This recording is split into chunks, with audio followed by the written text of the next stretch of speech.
เวียกงานของการปรับปรุงพื้นฐานโครงล่างโดยเฉพาะก็แม่นการซ่อมแปลงเส้นทาง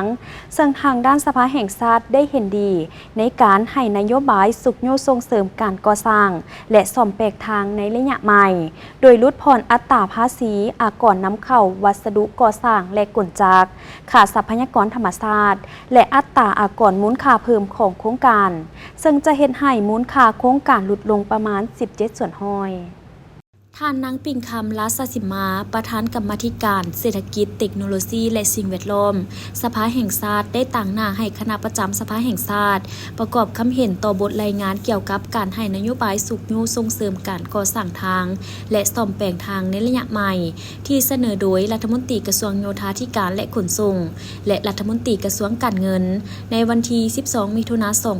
2025ต่อกล่องประชุมสมัยสามัญที่9ของสภาแห่งชาติสุดที่9ภายใต้การเป็นประธานของท่านสมมาตรพ้นเสนารองประธานสภาแห่งชาติซึ่งผ่านการลงติดตามกฎกาของกรรมาธิการก็คือคณะสมาชิกสภาแห่งชาติประจำเขตเลือกตั้งเห็นว่าสภาพเส้นทางในปัจจุบันมีสภาพที่ทรุดโทรมเปเพหลายสมควรที่จะต้องได้สุ่มใส่ฟื้นฟูบูรณะซ่อมแปลงให้เข้าสู่สภาพปกติแต่งบประมาณที่นำใช้เข้าในเวียกงานดังกล่าวยังมีจำกัดฉะนั้นรัฐบาลจึงได้ค้นคว้าการให้นโยบายสุขโยส่งเสริมการก่อสร้างและซ่อมแปลงทางในระยะใหม่ซึ่งผ่านการค้นคว้าคณะประจำสภาแห่งชาติเห็นดีและเป็นเอกภาพทางด้านหลักการในการให้นโยบายสุขโยส่งเสริมการก่อสร้างและซ่อมแปลงทางในระยะใหม่ตามการเสนอของรัฐบาลโดยลดผ่อนอัตราภาษีอากรนำเข้าวัสดุก่อสร้างและกลจักรค่าทรัพยากรธรรมชาติและอัตราอากรมูลค่าเพิ่มของโครงการส่วนภาษีอากรนำเข้าน้ำมันเสื้อไฟแมนบ่มีการลดผ่อนซึ่งจะเฮ็ดให้มูลค่าโครงการลดลงประมาณ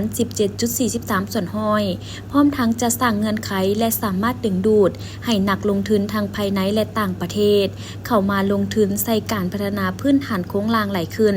เพื่อแบ่งเบาการลงทุนของรัฐเพื่อรับประกันการจัดตั้งปฏิบัติให้มีประสิทธิภาพประสิทธิผลคณะประจำสภาแห่งชาติเสนอให้รัฐบาลชี้นำกระทรวงโยธาธิการและขนส่งกระทรวงการเงินกระทรวงอุตสาหกรรมและการค้ากระทรวงเกษตรกรรมและสิ่งแวดล้อมและภาคส่วนที่เกี่ยวข้องหีบฮอนขนคว้าออกนิติกรรมกำหนดหลักการแต่ละหน้าเวียกให้มีความละเอียดชัดเจนและหัดกุมเพื่อเป็นบอนอิงให้แก่ทุกแขนงการในการคุ้มครองและติดตามกฎกา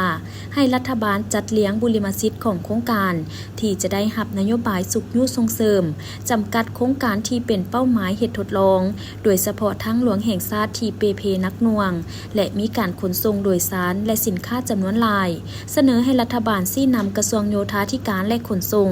สำรวจเส้นทางสายหลักคืนทั้งหมดเพื่อกำหนดมาตรฐานเทคนิคปรับปรุงโครงสร้างทางให้ถูกต้องโดยเล็งใส่การนำใช้วัสดุอุปกรณ์ก่อสร้างที่พวกเขาสามารถผลิตได้เป็นต้นสีมังเล็กเส้นนอกนี้ให้รัฐบาลพิจารณาโครงการก่อสร้างและซ่อมแปลงทั่วไปที่ขั้นศูนย์กลางและท้องถิ่นจัดตั้งปฏิบัติตามการแบ่งขั้นคุ้มครองนั้นเห็นว่ามีจำนวนหลายและแหล่งทุนจากการนำใช้งบประมาณลงทุนของรัฐในแต่ละปีถ้าจะปฏิบัตินโยบายใหม่ต้องได้ค้นคว้าอย่างถี่ถ้วน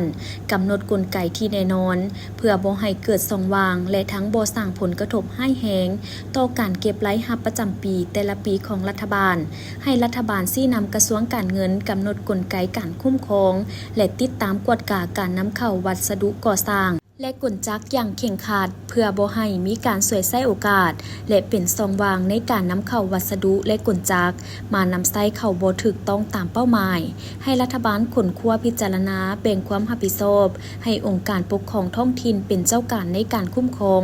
ติดตามกฎกาต้องมีมาตรการที่เข้มงวดในการควบคุมคุณภาพมาตรฐานเทคนิคการก่อสร้างและซ่อมแปลงเส้นทางเข้มงวดการคุ้มครองและกฎกาเส้นทางในการขนส่ง